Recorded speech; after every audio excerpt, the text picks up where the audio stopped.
Incredible tariff stories that do and don't make impact on markets. But I'll start with the line we just had there from Vincent Mortier talking about gold. Gold doing well again today. Silver really volatile yesterday and incredibly volatile once again today. Now up by 8% as I look at my screen this morning. Your latest thoughts on precious metals and how long this runs? Well, I thought it was interesting, that quote. He said he got in 2.5 years ago, which I think would put gold below $2,000.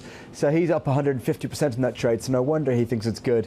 And I think that gets to the point here is that the move into gold and silver has been entirely logical over the last couple of years. You know, I'm not saying I've been a big pusher of it. I tend to kind of stay away from the precious metals to my regret. But my team has been pushing it quite aggressively the last couple of years. And that's my one concern is that this has been such a long established trend that everyone is very much involved in it. It doesn't mean that it's suddenly vulnerable, but it means there's probably less juice in the upside, and it means it is probably we're getting to that more volatile stage. So look, it's still fundamentally logical. People want to diversify away from the dollar. They're not great fiat alternatives, so precious metals is a clear home.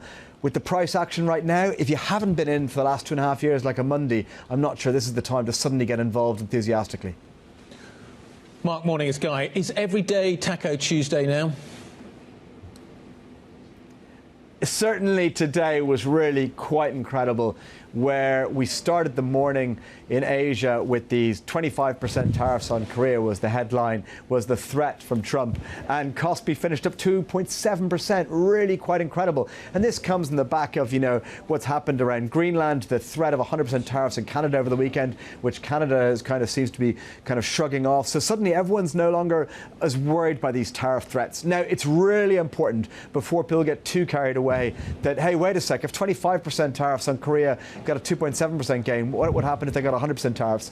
We need to emphasize that the extraordinary gain in Kospi here was really because the market is very much dominated by a couple of stocks, and one of them is SK Hynix, which surged today. And therefore, that kind of points to the fact that the AI theme is still ultimately what's really driving everything in markets over the last year.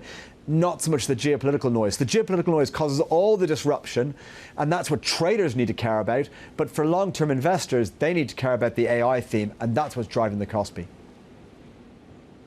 Mark, does that mean that the tech earnings out of the US this week are going to be front and centre for you, or is it the Fed, or is it JGB auctions, or is it something else?